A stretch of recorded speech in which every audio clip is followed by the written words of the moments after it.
You are listening to 101 Part-Time Jobs with me, Giles Bidder. I'm joined by one of the greatest musicians in the world, Chili Gonzales, who has just announced a very chilly Christmas special, which is going to be aired on the 23rd of December. It's the 20th of December today. It features Jarvis, Cocker, and a whole load of other amazing people. In fact, this is what Chili had to say about it himself. I'm really, really proud of it. I think we really made something amazing, and it actually really embodies the spirit of what we're talking about. It's made in a sort of childlike way with musical family, and it just turned out so much better than we could have hoped, to be honest. So there's Chili Gonzales calling my podcast childlike. Do tune into that. Obviously, you can find all the details there on his socials or go onto his site, chiligonzales.com, even better. Again, that's happening in 3 days on the 23rd of December. 3 non-replayable ticketed screenings. It's $10 a piece. I have no idea. I haven't checked the exchange rate for a little while, but I believe that's probably £8 or £9, and I think that's a deal. So go ahead and do that. East London's Signature Brew have been brewing music-inspired beers since 2011. They've brewed beers with Mastodon, Idols, Slaves, Sports Team. Done one this Christmas with The Darkness. That one's called Bell's End, obviously. If you go onto their website, signaturebrew.co.uk, you can order their beers directly to your house. And if you use the voucher code 101podcast, all capitals, at checkout, then you can get 10% off. So go ahead and do that. Hope everyone's staying safe. Don't forget, a very chilly Christmas special this Wednesday. I'll not see you there. Go well. Cheers. Oh, and if you like this podcast, if you like this conversation, please do let your friends know. Please do pass it on. That's the way the show grows. It's the way that I can get more guests on. So when I email these big, illustrious people trying to get someone awesome on the show, I can say, look, these people listen to the show, so we can get more chats on. Thank you so much. As always, if you want to let me know who you want to hear on this show, get at me on Twitter, 101 Part-Time Pod, or Instagram, 101 Part-Time Jobs Podcast, and let me know who you want to hear. Thank you for listening. Here's Gonz. Mr. Gonzales, thank you so much for being up for doing this episode with me. It's my pleasure. This podcast is all about art and sacrifice. So it started off, my background is playing in bands, rock bands, punk rock bands. And the Minutemen, that punk rock band, they had We Jam Econo. We'll work by daytime and play music by night. And of course, that's a similar situation for all musicians. Is that fair to say? Yeah, I mean, there is a feeling that if you want to make a career out of just what's in your brain, which is to say pretty much anything relating to the arts, that you're trying to get away with something. There is a feeling. And in some ways, I do believe that if you do manage to break that barrier and finally live from just what's in your brain, you have kind of won the lottery of life, because you won't really have a boss. And I think that's probably the big difference between day jobs and sort of dream jobs, is you sort of dream of not having a boss. And I guess that's the main difference, but it's just a matter of when it happens. I wasn't able to live from what I did till about age 30, which is that's a pretty good age. I mean, some people wait even longer or forever, and of course some people luck out and have it very early on. But I don't know any musician where it came that easily, because I'm not in a world of child stars or reality TV contestants. I'm with a bunch of kids who never grew up, tortured artist types, and in those cases it tends to take a little bit longer, because they're trying to express what's inside themselves rather than copy an existing template. So if you're an original, it's going to take a long time. When you did start making it as a living at 30, was that a comfortable living throughout your 20s? Were you kind of sustaining yourself?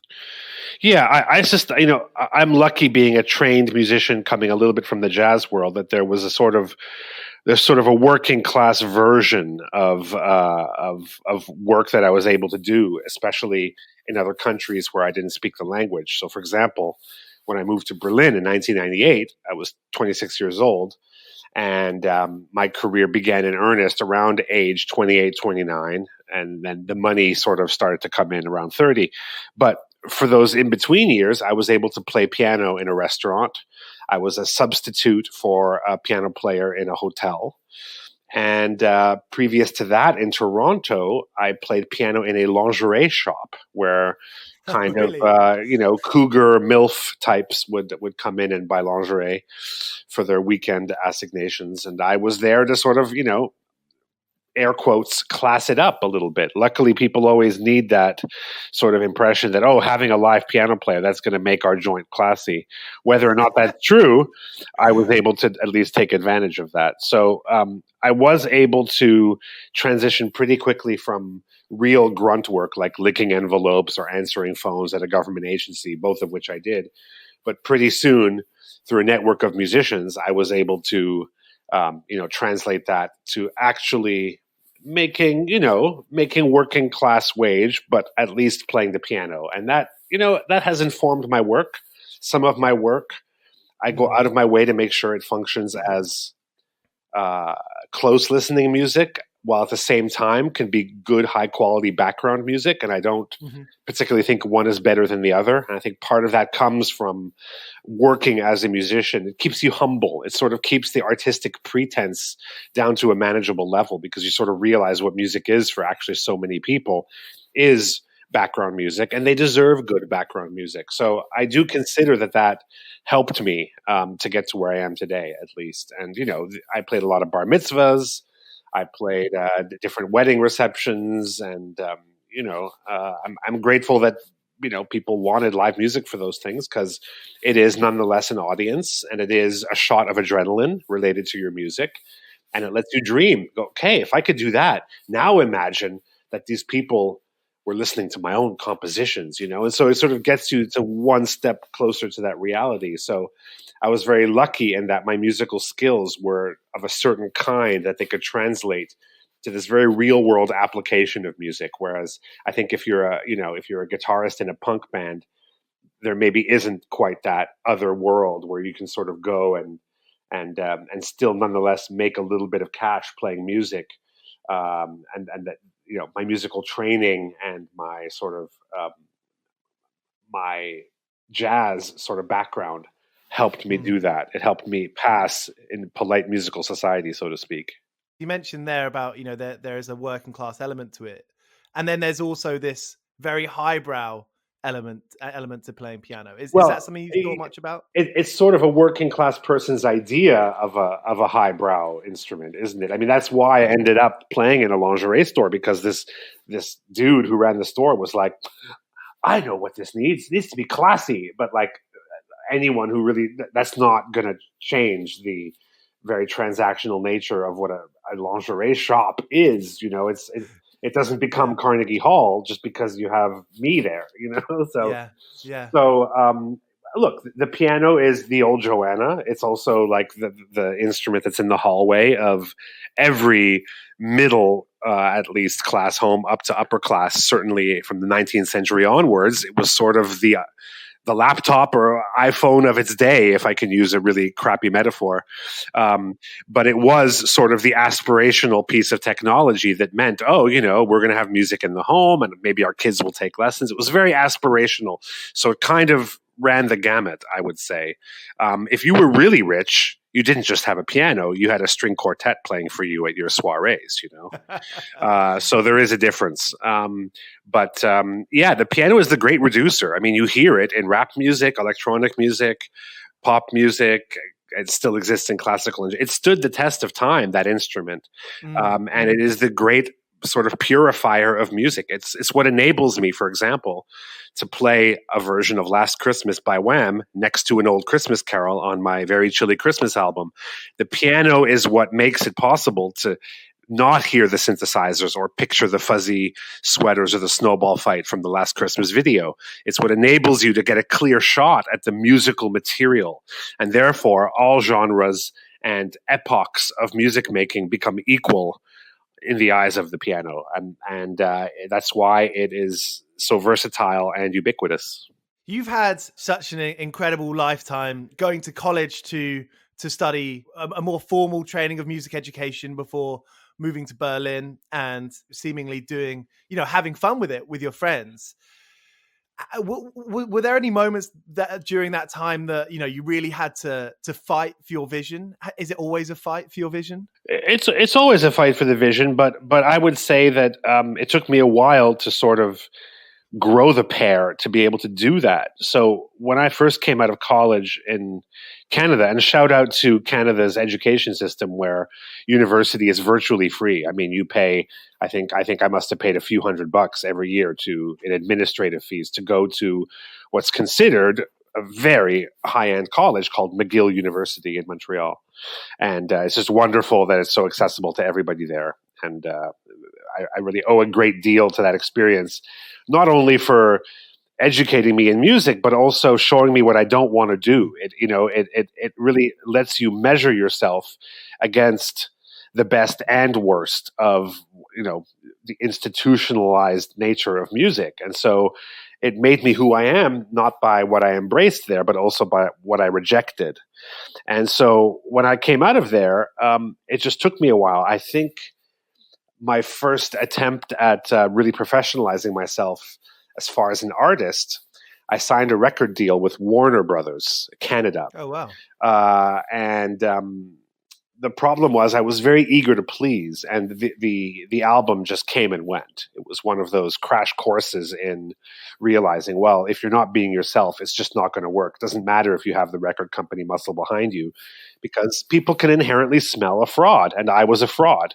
And so it took moving to Berlin to kind of allow me to go inside myself and be less aware of what all other musicians were doing, therefore less pressure to conform. When you get to a place like Berlin, you don't speak the language. It's culturally so different. I suddenly realized, okay, I'm not really aware of what I'm doing is playing. And so you, in a really wonderful way, become more blind to yourself, and you start to listen to yourself more, and it drives you inside yourself. And I always maintain that everything's there already. You don't need to know what other musicians are doing. Avoid those top 10 lists. Don't watch where any trend is going, because your musical or creative personality is likely almost fully formed by the time you're 10 or 11 years old. It's all there from childhood when you have this involuntary taste. And I talk a lot about the difference between childlike involuntary taste and a more decided, intellectualized, self-defining taste that we get when we're teenagers. I sometimes wonder if that can ruin a piece of art that you're making. It absolutely can. I mean, I wrote a book about Enya for this very reason. I talk about guilty pleasures and this idea of which is your true taste. Is your taste the one where you are in reaction to your older brother's taste and decide that you're going to be different than him? Or is it something linked to a time when you maybe don't even have a memory of it? And that's what's actually driving you creatively. So the closer you are in touch with that, the more yourself you'll be. And then, ironically, that's when you'll start to find your audience, I would say. That's quite a scary thought, isn't it? Trying to be in touch with something that you can't really grasp or think of directly. Well, entire religions and schools of meditation have been created in order for us to be more instinctive and have a direct line to something that you can't put into words or concrete visual memories. Absolutely. But there are ways to do it. One of the reasons that being on stage seems to be the focus of my creativity. I always feel like when I'm in the studio writing music, that's not my artwork. I'm creating fuel for the real artwork, which for me is my concert, my ever-evolving concert now for the last 2 decades or so. And the reason is, when you're on stage, you can't have that comfort to overthink, judge, or reflect. And that's where you want to be. So when you get up on stage, you are blind to yourself. You kind of turn on a tap, and whatever comes out, comes out. That's why I prefer to focus on that. It's what I tend to, if I'm mentoring other musicians, I started a little music school, self-financed, called the Gonzervatory, which I've been doing for a few years now. It's in different cities across the world, bringing people from different countries together. And I focus a lot on very strict constraints on composition in order that they can trust their instincts, so that they can't say, oh, I feel like I want to do a little something like this. You've already lost if you've decided that.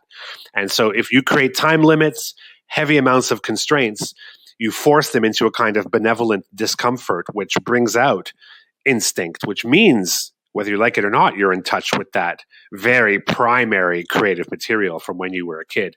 Being on stage is the same. It's fight or flight, it's instinct, it's adrenaline.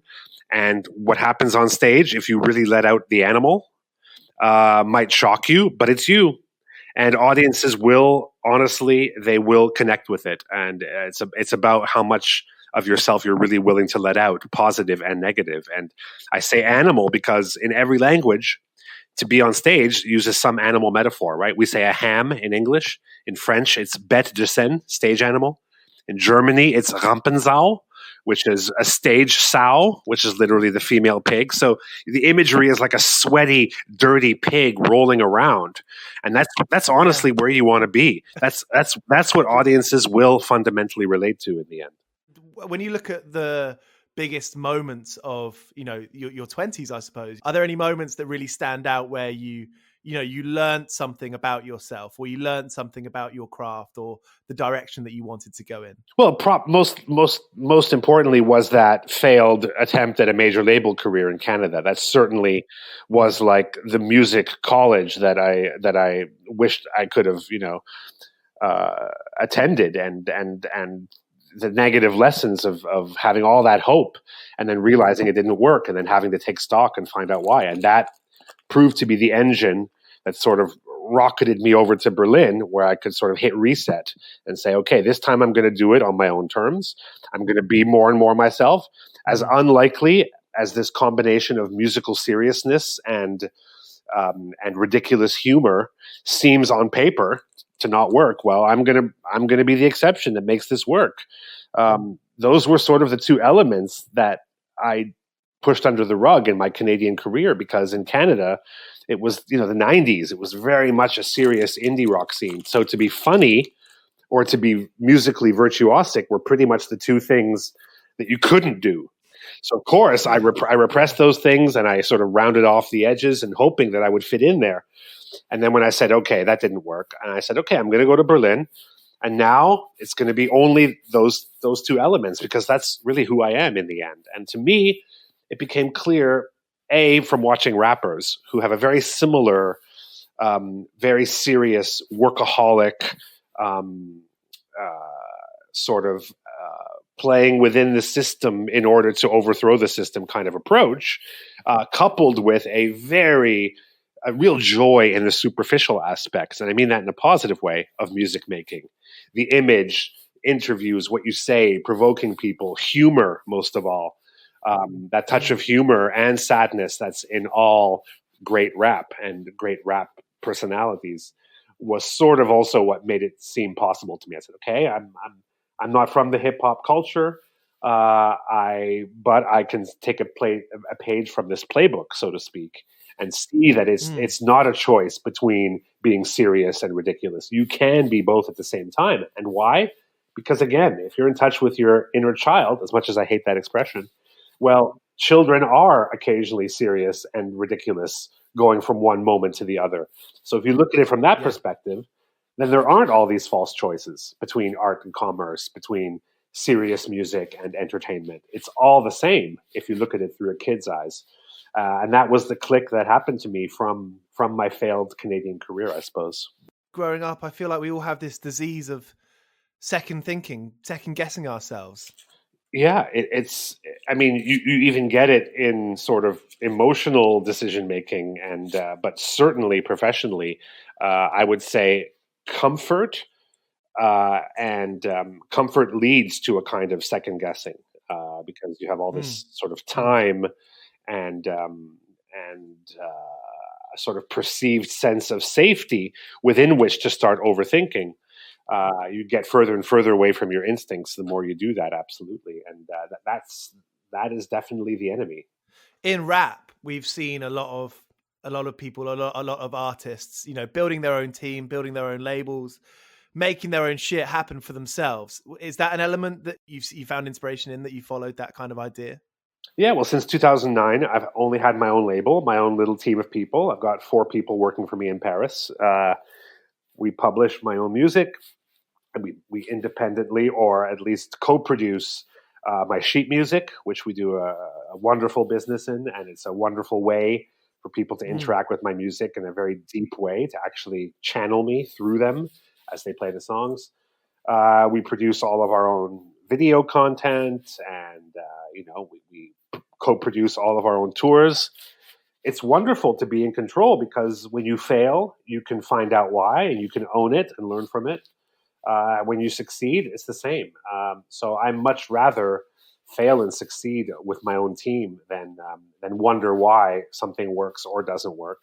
And there's just a lot of energy wasted in trying to convince people who tend, and this is not, I don't want to overgeneralize here, but they're working on multiple projects at once. And when I have my team of 4 people, they're only working on my project. And so you just suddenly realize the amount of time and energy that can go into a project suddenly is exponential when it's your own team, your own small team.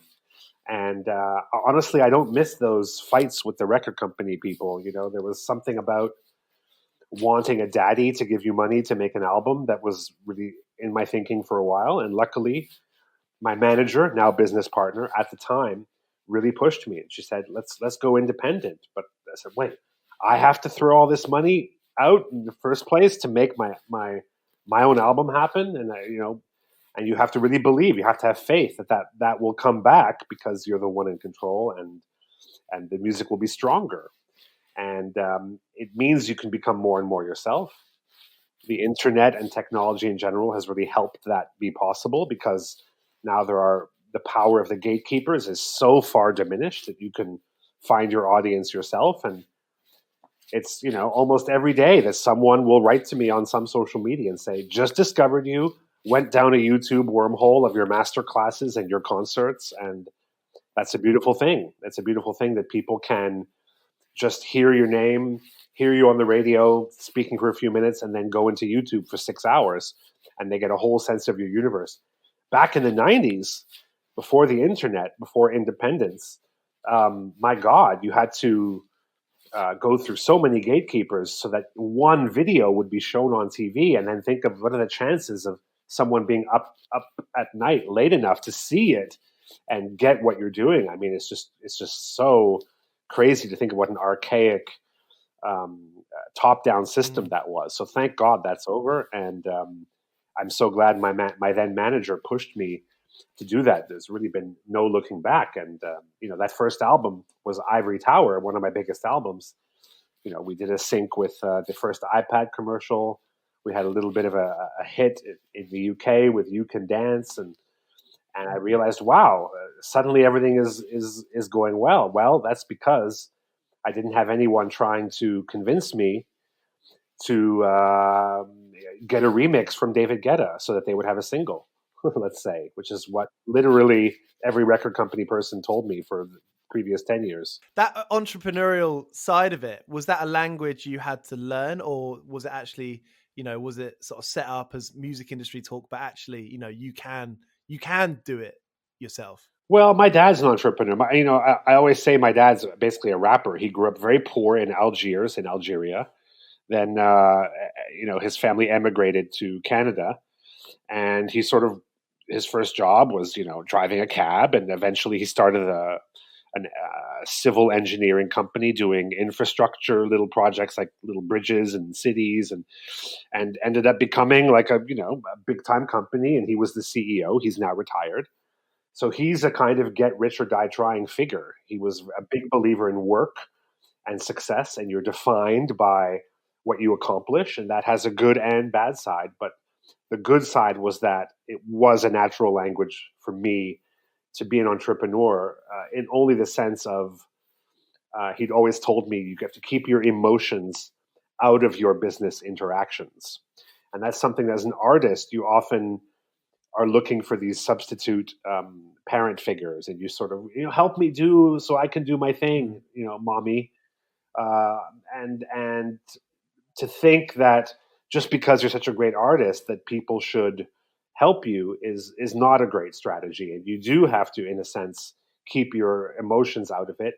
And you do have to, even if you don't believe it, you have to sort of imagine that you are somehow removed from it, and try to find the self-interest on the other side. I know it's a very transactional way to look at the world, and I don't use that in my personal life because I think that's not the appropriate place for it. But as soon as I started following that advice, things really did start working. And, I know how to write an email to try to convince someone to either let me do something, to give me money to do something, whatever thing I'm asking for. I did sort of inherit that from my father, as well as sort of establishing a little bit of a culture. Even with only 4 employees, you still have to run the team, and the team is always going to be a reflection of the person at the top, and that's me. And so I pay very careful attention to that, and I'm proud to say that the 4 employees, we have 10 to 15 to 20 years experience behind us. It started with just me and my manager 20 years ago, but each person has ended up staying at least 10 years. And that means that there's a real culture in our little tiny company where people are motivated, and that's definitely something. I have a real privilege that I had this great role model in terms of my dad, going from absolute rags to riches, and to be able to see that in real time as I was growing up, so that by the time I was in college, my dad suddenly had a rich guy's lifestyle, essentially. And that was interesting to see each step along the way. A lot of challenges, almost bankrupt a couple of times, almost got fleeced by a couple of his business partners, but made it through the other end. Does your dad have a sense of humor? He's got what I would call a German sense of humor, which means he won't make a good joke, but he appreciates a good joke. The Germans, they malign them for not being funny. The Germans have a great sense of humor on the receiving end. They're maybe not great at creating jokes. And in a way, I would say the UK is almost the opposite.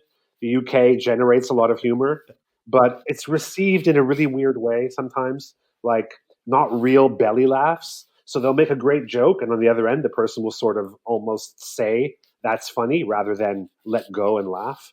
And the Germans are kind of the opposite. You'll make a great joke. They can't make that joke, but when they hear it, they'll let go and laugh. And I appreciate that about the Germans.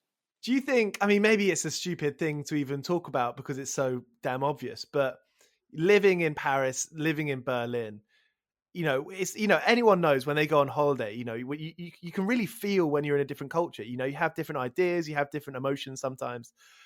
Can you look back at and see where it really changed your personality? Well, in Berlin, there's a real separation between underground culture and overground culture, let's call it. So the two don't really overlap. And so to sort of flourish within the underground culture, it felt like you were in this separate zone, like this invented place. It was, in a way, a sort of bohemian utopia in many ways. But there was a feeling that there was a real ceiling on it. And at a certain point, I felt that I wanted more growth. I wanted the chance to professionalize myself while still keeping a foot in my underground world. That was always something I thought I would be able to straddle. And the Berlin Underground, for those first 4 or 5 years that I was in it, quickly made me realize if I stay here, I'm going to hit a ceiling, and that'll be it. Just the back of my head is going to be hitting the roof for the next 3 decades. And slowly, as I started to spend more and more time in Paris, I realized Paris was just the exact opposite. The minute something bubbles up on the underground, it's immediately co-opted and sucked up into the professionalized creative industry. So, that's why a young underground anti-establishment fashion designer will quickly suddenly become the head of fashion at Louis Vuitton, or that a young electronic producer instantly will be hired to make an album for some 45-year-old or 65-year-old legend. That's kind of what happened to me as I started to release my records there. I had offers to produce albums for Jane Birkin, for Charles Aznavour, really seriously institutional musicians. And suddenly I had a window into how professional the music industry can be. And I was sort of going back and forth between Berlin and Paris, and it felt so schizophrenic to sort of be in both of these worlds. But it's sort of what I've continued to do to this day, where I'm still, my next interview is with a classical music magazine in France called Pianiste Magazine. And we're going to talk about all the classical people I've collaborated with. We won't cover a single subject that you and I are covering, or that I was doing with a rap website in Germany about my mixtape with Todd Latee called A Very Chilly Mixtape, The Coldest Crimbo, if I may plug it. Awesome. And that's a wonderful thing to feel like I can coexist with all these different worlds and genres. It's really a dream come true for me.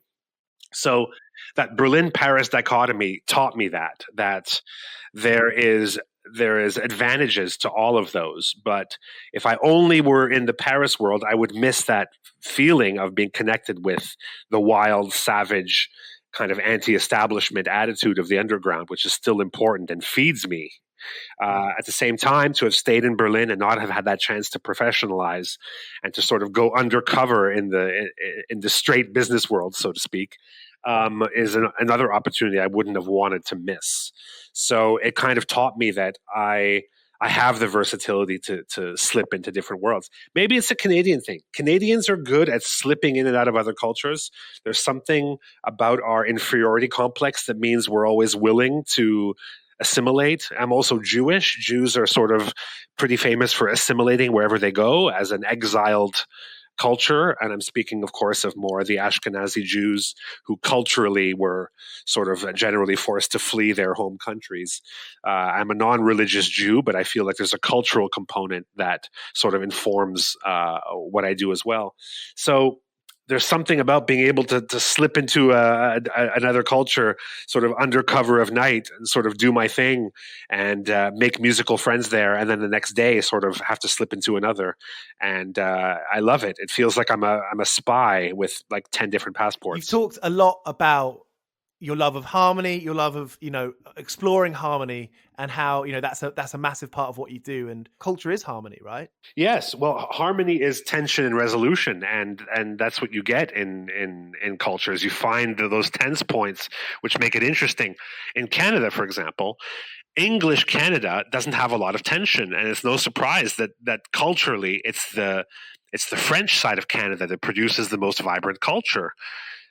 That's almost not arguable at this point. It's because there's this tension in the French world. There's this feeling of, we have this oppressive English overlord, linguistically, culturally, and they react with this tension. And within that, you find these beautiful moments. I mean, just look at the motor of American culture is African American music, and look at comedy. Look who the funniest comedians are.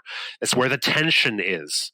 And so culture is all about tension and resolution, and that's what harmony is. It's storytelling, creating these tense moments. And if music has no tension in it, its storytelling is different. Now, I'm talking a lot about Western culture. I think there are other cultures where the music is more, at least superficially, seems less tense in that it's more repetitive.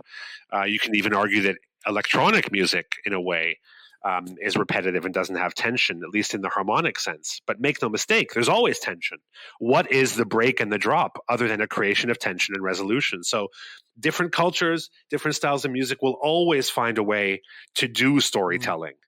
Music truly without storytelling is just stuff we don't listen to because it's crap. Are you friends with Brian Eno? Have you had many of these discussions with him? I met him once through a common friend, the comedian Peter Serafinowicz, and we went to his studio in London. And it was really interesting because his studio is a giant room, but in fact, there's just this sort of a few curtains put up around one corner of it. And that's where he actually works. And so we went over there and he served us some tea. And at some point he went and recorded a vocal. And the way he did it, it was on the speakers. So we could hear him from the other side of the room doing a vocal for a new piece he was working on, which to me was like, on the off chance I'm going to do a vocal, I got to be alone and with my longtime engineer. It's really intimate, but somehow he had figured out that, music is performance, and he was going to essentially perform for us. At one point he just disappeared. We didn't even know what he was doing. Suddenly I hear blaring out of the speakers his voice on top of this track. I'm like, what's going on there? And he comes out, he's like, oh yeah, I just did that vocal, And that was a really great. I mean, you expect him to sort of work in a counterintuitive way, but that was more than I could handle. It was incredibly. It was like the Eno experience that you would have imagined on steroids. Amazing! That's such a wonderful story. Have you spent much time in London at studios around here? Yeah, here and there. I work a lot with Todd Latee. We make a lot of beats for rappers, and as I said, I sent him my Christmas album back in September. I said, "Yeah, I'm releasing this in a couple months. Fancy doing a remix?" And it turned into a whole 5-track mixtape with Coco, Nadia Rose. I rap a bit on there as well. It turned into a full-on rap family party kind of thing, and so we've been in and out of studios quite a lot. And I've got my London musical family. Jarvis Cocker is kind of my musical big brother. We did a whole album together on Deutsche Grammophon called Room 29 a couple of years back, and he features on 2 songs of my Christmas album. A very chilly Christmas. And a very chilly Christmas. We see each other socially really often. It's really musical family in that the line between the personal relationship and supporting each other and celebrating each other personally sort of just morphs into the musical relationship very, very, very easily. So we're always aware of what the other are up to and giving each other a helping hand, whether or not we're actually collaborating and you hear Jarvis sing on my track or me play piano on his All Night Long remix a few months back. Even if we're not there present sonically present, we're still there in terms of helping each other through whatever the next moves are going to be. And it's great having that musical family, whether it's Leslie Feist, the Canadian singer who's also on my album and who I have a 25-year long, very close professional and friendship with, whether it's Boys Noize, the producer Boys Noize, whether it's Igor Levit, the classical pianist who I've been composing for. It just transcends a lot of genres and locations, and it's very precious to me. Is Jarvis and Feist or anyone else, who's your go-to to phone up and think like, look, I'm not sure whether to do this or that, can we chat about it? Yeah, both of them. It's more about seeing each other in the same room, playing each other what we're working on, taking the time to really hang out and catch up. And often you need enough time that, the help you're asking for isn't often the help you need. And you sort of realize when you can spend a whole weekend hanging out with your buddy who knows you well, personally and creatively, that you realize, this isn't a question of whether I should put this song first on my album. This is a much more existential question about where I'm going, for example. It's a little bit like therapy. You go to therapy because you think you have one problem, and then you realize your entire life is a problem. And I think that's often how it is as well when you really catch up with friends and have enough time that's not about one 20-minute phone call, but it's about, a whole a few days where you get to be together. I just filmed a Christmas special, which is going to be available to watch on December 23rd via my website. It's called A Very Chilly Christmas Special. And we did like an old-fashioned, Christmas special with sketches and guests, and actually Santa Claus Goes to Therapy as one of the sketches. But of course, the music from my album, and Jarvis was in Paris because he lives half in Paris, half in London. A bunch of my French musical family were on hand as well, the DJ Techie Latex and a bunch of different people.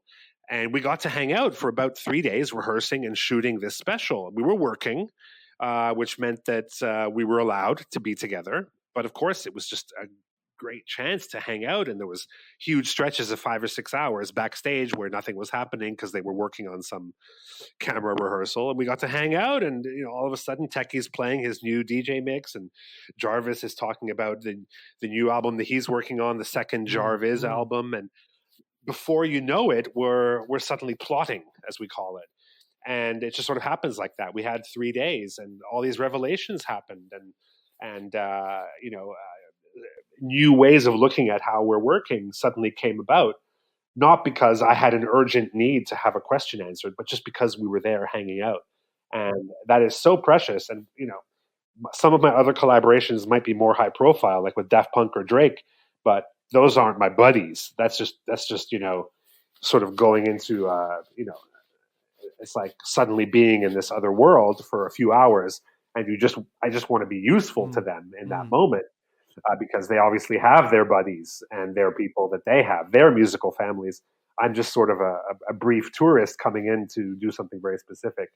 But that ongoing, decades-long friendship involving collaborations, advice, personal milestones, crises, that is so meaningful. And that is one thing that you'll never stop believing in what you're creating when you have the sort of loving gaze of your musical family to see yourself through. Is that how you tend to make plans to schedule, just to kind of go with the, it's a cliche, isn't it? Go with the flow, I was going to say. Having these conversations with friends, is that how you tend to move forward? Well, yeah, just like overthinking is gonna be the enemy. Over planning is the enemy, of course, because you might miss out on being inspired by something, and that's sort of why the idea of the master plan is something you do in retrospect. You can mythologize all these strange, spontaneous decisions you made by looking back and saying, "Oh, of course, it seems logical that I wrote for a string quartet and did the album Chambers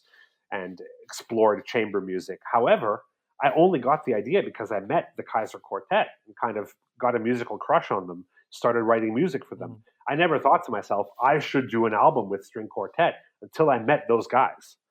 And that's how it always works. You have to wait for the events to happen in your life to lead to something, rather than to think that you're going to make that decision based on your own scant knowledge of yourself. You have to surprise yourself. An artist learns about themselves by making things, not the other way around. And so I need those moments of openness so that the next inspiration can sort of reveal itself to me. If I planned out what I was going to do based on what I think would look good, then I would be just missing out on many artistic opportunities. I love that. Thank you so much for all of that. It's been a really, really great chat. Thank you so much for doing this. My pleasure. So there he is. When I listened back to this episode, when I was editing it, I realized how many wonderful things he said. And I'm thankful. I think I'm gonna take some of that advice or follow some of the ideas that he talks about there. So I really enjoyed that. I hope you did too. If you did, please share it around. Get the link, share it on Instagram and Twitter. Please let people know about the show and this episode. Thank you for listening. Cheers. I've been working all day for me mate on the side, running around like a blue-ass fly. I've been working all day for me mate. Every blink minute I've been on the go, up and down the ladder like a fiddler's elbow. I've been working all day for me mate.